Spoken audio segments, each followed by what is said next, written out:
নিজ পিতা পুত্রকে যখন বিষ ভক্ষণ করতে দিয়েছিলেন হিরণ্যকশিপু, প্রহ্লাদ মহারাজকে অন্ধকুটরিতে যখন বিষ ভক্ষণ করতে দিয়েছিলেন তাকে মারার জন্য, তো সে প্রহ্লাদ মহারাজ কিন্তু ওই বিষটা কিন্তু ঠাকুর ঘরে গিয়ে ঠাকুরকে নিবেদন করেনি, মনে মনে কিন্তু ঠাকুরকে ভালোবেসে ওটা বলেছিল, ঠাকুর আমি কিন্তু এই বিষ তোমার নামে কিন্তু বিষ আমি নিবেদন করলাম।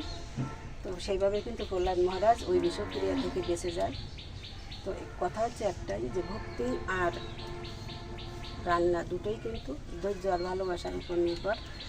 তো বন্ধুরা, এই যে আমি রান্নাটা করবো যেমন ধীরে ধীরে আঁচ দিয়ে, ঠিক তেমনি আমাদের জীবনটাও যদি ঈশ্বরের চরণে সঁপে দিয়ে একটু ধৈর্য ধরতে পারি তাহলে কিন্তু তেল লাভ হবে, মানে সব কিছুর সমাধান একটু দেরিতে হলেও হবে। তো নমস্কার, সুস্বাগতম জানাচ্ছি আরও কিচেনে। আমি আরতি চলে আসলাম। তো বন্ধুরা, আজকে রবিবার, জানেন তো অনেকেই যে আমরা আজকে নিরামিষ খাই। তো যদিও ঠাকুরকে আমরা নিবেদন করতে পারি না ঠাকুর ঘরে গিয়ে, কিন্তু মনে মনে কিন্তু ঠাকুরকে আমরা সেভাবে একটু দেওয়ার চেষ্টা করি। তো চলে আসলাম কিন্তু আজকে সেই সাত্বিক রান্না নিয়ে। তো বন্ধুরা, আজকে কী রান্না হবে দেখিয়ে দিচ্ছি আপনাদের। তো আজকে রান্না করব খিচুড়ি। খিচুড়ি রান্নার জন্য আমি এখানে নিয়েছি আধা কেজির মতো চাল দিয়ে নিয়েছি, আর নিয়েছি 250 গ্রাম মতো মুগ ডাল। তো ভালো করে বেছে পরিষ্কার করে নিয়েছি। আর এর জন্য তরকারি নিয়েছি বিভিন্ন রকমের। দেখুন, এখানে নিয়েছি আমি আলু, লাউ, মিষ্টি কুমড়া, এখানে নিয়েছি ডাঁটা, কাঁচকলা, আর নিয়েছি কিছু কাঁঠালের বীজ, আর নিয়েছি নারকেল ফোড়নের জন্য। আর এদিকে আছে আদা জিরা বাটা, আর ফোড়নের জন্য নিয়েছি এখানে শুকনো লঙ্কা, জিরা, তেজপাতা। তো বন্ধুরা, আর সাথেই থাকুন, দেখতে থাকুন। আমি ছোলা কিন্তু অন করে দিয়েছি, মানে জ্বালিয়ে দিয়েছি কাঠের ছোলা।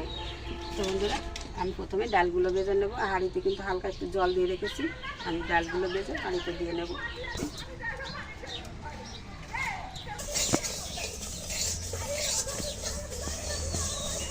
আমি ডালগুলো কিন্তু ধীরে ধীরে আস্তে আস্তে মানে অল্প আঁচে রেখে ভাজতে থাকবো, এগুলো একটু লালচে কালার হয়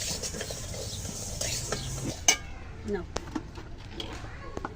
তো বন্ধুরা, আমি কিন্তু একটু বেগুন নিয়েছিলাম, এটা ওখানে দেখাতে ভুলে গেছি। এই যে বেগুন কেটে নিয়েছি, এই খিচুড়ির সাথে কিন্তু বেগুন ভাজি থাকবে। তো আমি বেগুনগুলো তো আগে একটু লবণ দিয়ে দিচ্ছি, লবণ মাখিয়ে রাখবো, নরম হয়ে যাবে বেশটাই। আর দেবো 1 চামচ চিনি, চিনি আর লবণ দিয়ে আমি বেগুন মেখে নেব। চিনি মেখে দিলে বেগুনটা কিন্তু দারুণ একটা স্বাদ আসে। এভাবে মেখে রাখলাম, আমি রান্না করতে করতে বেগুনটা কিন্তু বেশ নরম হয়ে যাবে।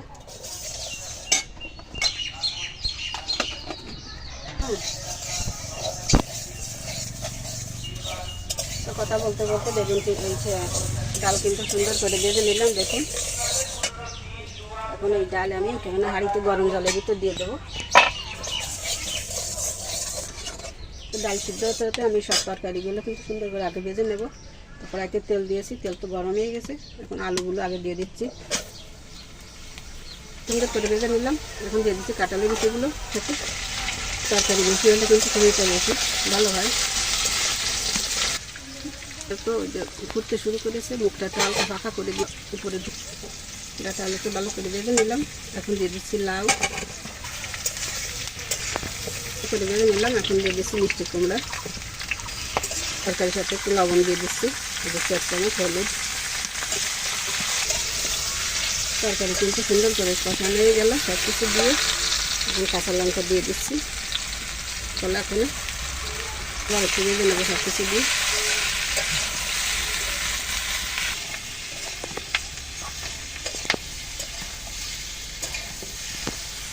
কোথায় গেলে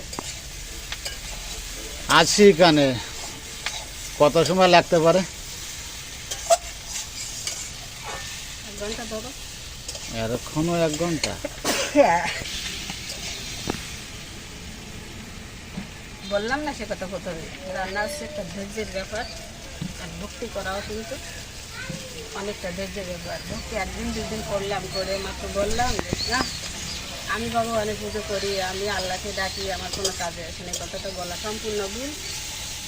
ধৈর্যের সুফল আছে, প্যাশন সার্ভিস ফ্রম রেওয়ার্ড একটা কথা আছে। ধৈর্যের ফল কিন্তু সবসময় মিশ্র হয়, হয়তো সেটা একটু দেরিতে হয়। তার জন্য আমাদের অপেক্ষা তো করা লাগবে। আজকের কষ্ট কালকে থাকবে না।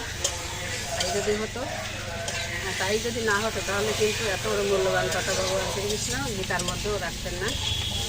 তার জন্য আমাদের বিশ্বাস রাখতে হবে, ভক্তিটা চালিয়ে যেতে হবে। কথা বলতে বলতে তরকারি কিন্তু আমার ভেজে না হয়ে গেল, এখন আমি তুলে নেব। তরকারিগুলো সব তুলে দিচ্ছি।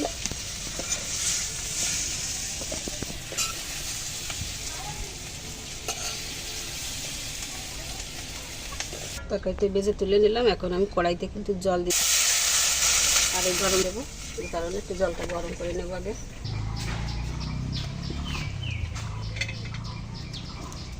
সিদ্ধ হয়ে গেছে দেখুন, দেখুন অনেকটাই কিন্তু সিদ্ধ হয়ে গেছে, আর বাদ বাকিটা রান্না হতে হতে কিন্তু হয়ে যাবে সিদ্ধ।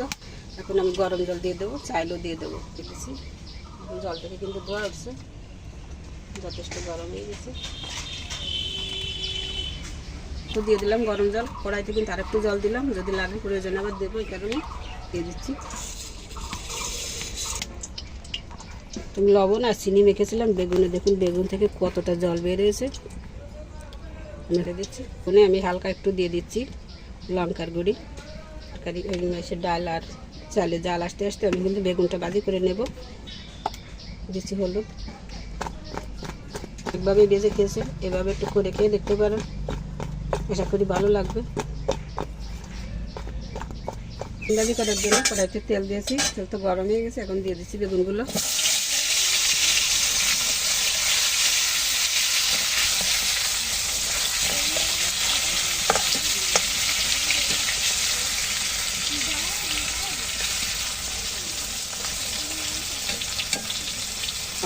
অনেকেই কিন্তু বেগুন কিন্তু অনেকটা ডুবো তেলে ভেজে থাকে। ডুবো তেলে ভেজে খাওয়ার থেকে কিন্তু এইভাবে পরিমাণ মতো তেল দিয়ে বেগুন ভাজি করে দেখবেন, বেগুনে কিন্তু সুন্দর একটা সুগন্ধ আসে। আর ওইভাবে ডুবো তেলে ভাজলে কিন্তু বেগুনটা শুধু সিদ্ধই হয়ে যায়, বেগুনে কিন্তু কোনো ঘ্রাণ বা স্বাদ পাওয়া যায় না। এভাবে একটু করে দেখতে পারেন। ডাল ডালে কিন্তু সুন্দর জাল এসে গেছে। আমি এখন ভেজে রাখা তরকারিগুলো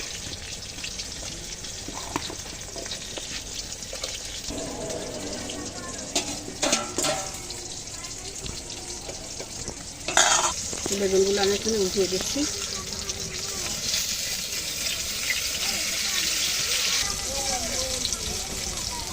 দেখুন খিচুড়ির জন্য হলুদ দিয়ে দিচ্ছি,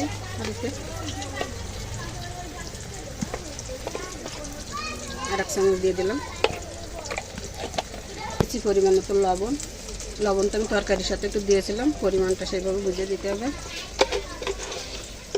দিচ্ছি চিনি, 2 চামচ দিলাম। ভালো করে একটু নেড়ে ছেড়ে মিশিয়ে নিচ্ছি। আমার খিচুড়ি রান্নার এই পদ্ধতি আপনাদের কাছে কেমন লাগছে দেখতে বন্ধুরা?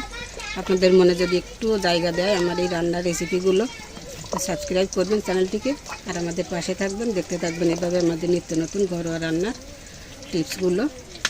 আর যদি ভালো লাগে একান্তই কমেন্টস করবেন, লাইক করবেন, শেয়ার করে বন্ধুদের দেখার সুযোগ করে দেবেন। তো বন্ধুরা দেখুন এই বেগুনটির কী অবস্থা।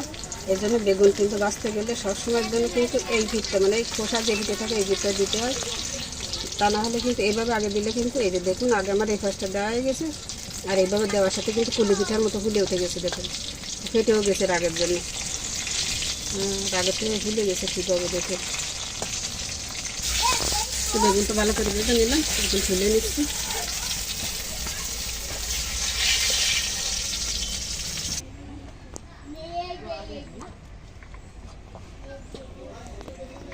খিচুড়িতে কিন্তু প্রায় অর্ধেক জাল হয়ে গেছে। আমি এখন ফোড়ন দিয়ে দেবো, যে ফোড়ন দেওয়ার পরে কিন্তু খিচুড়িতে জাল হতে হয়, নতুবা কিন্তু স্বাদ আসে না। এরপর আমি কড়াইতে কিন্তু আবার তেল দিয়েছি, তেল তো গরম হয়ে গেছে। এখন ফোড়নে দিয়ে দিচ্ছি শুকনো লঙ্কা, তেজপাতা,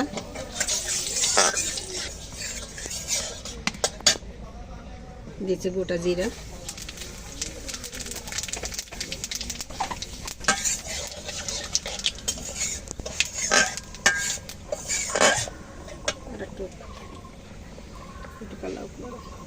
ভালো করে ভেজে নিলাম। এখন সামান্য হলুদ দিয়ে দিচ্ছি, নারকেলও দিয়ে দিচ্ছি।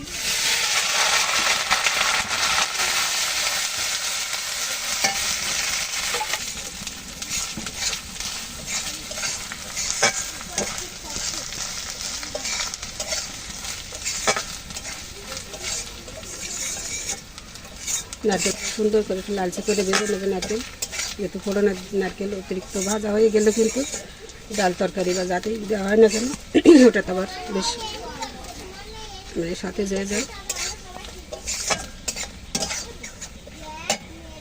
ভালো করে ভেজে নিলাম।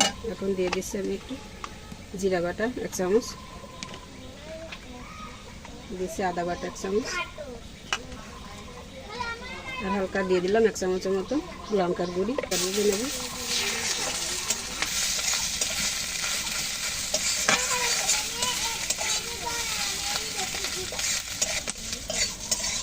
ফ্লেভার তো সেই মনে হচ্ছে, মনে হচ্ছে যেন এখনই খাই, আর কিন্তু দেরি সহ্য হচ্ছে না। আদা কাঁচা লঙ্কা না, আদা জিরার কিন্তু সুন্দর একটা সুগন্ধ ছেড়েছে। ফোড়নটাও কিন্তু আমার সুন্দর করে ভেজে নেওয়া গেল। এখন আমি দিয়ে দেবো খিচুড়ির ভিতরে একসাথেই সব ভালোভাবে সুন্দরভাবে ম্যাশ করে দিলাম। এখন দিয়ে দিচ্ছি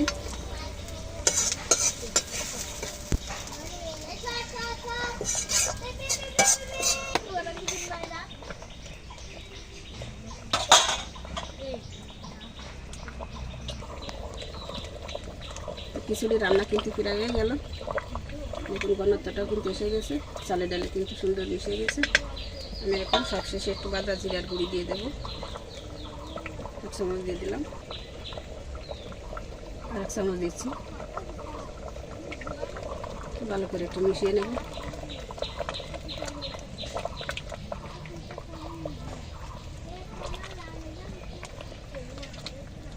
দেখুন সব তরকারিও কিন্তু সুন্দর গলে মিশে গেছে।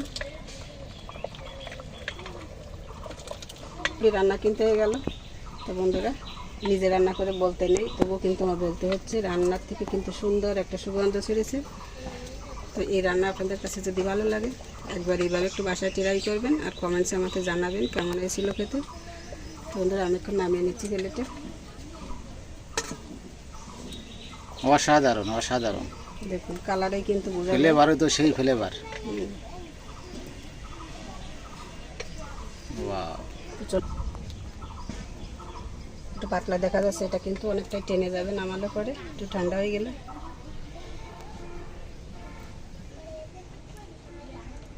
তো বন্ধুরা, খিচুড়ি কিন্তু রান্না হয়ে গেলো গরম গরম।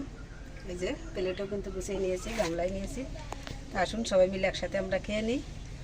তো আমার এই খিচুড়ি রান্নার পদ্ধতি আপনাদের কাছে কেমন লেগেছে কমেন্টসে যদি জানান, তাহলে কিন্তু অনেকটাই কৃতার্থ হব। যেহেতু প্রচণ্ড গরম, এই গরমের জন্য ভিডিও করতে কিন্তু প্রচুর কষ্ট হয়।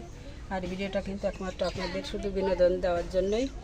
তো সবাই সাথে থাকুন, লাইক কমেন্ট করে আমাদেরকে জানান কেমন হলো। আর রেসিপিটা ভালো লাগলে বাসায় একবার ট্রাই করবেন, একটা অনুরোধ থাকলো। তাই এই যে খিচুড়ির সাথে গরম গরম বেগুন ভাজি নিয়ে নিলাম। তা সত্যি যদি আপনাদের কাছে একটু ভালো লাগে, মনে যদি একটু দোলা দেয়, তো চ্যানেলের সাথেই থাকবেন, দেখতে থাকবেন এভাবে আমাদের নিত্য নতুন ঘরোয়া রান্নার এই টিপসগুলো। তো সবাই ভালো থাকুন, সুস্থ থাকুন, আর আমার শুভেচ্ছা জানিয়ে আজকের মতো এখানেই রাখছি রান্নার ভিডিওটি। তো বন্ধুরা, ঈশ্বর যেন সবাইকে ভালো রাখেন, সুস্থ থাকেন, সেই কামনা আজকের মতো এখানেই। ধন্যবাদ সবাইকে।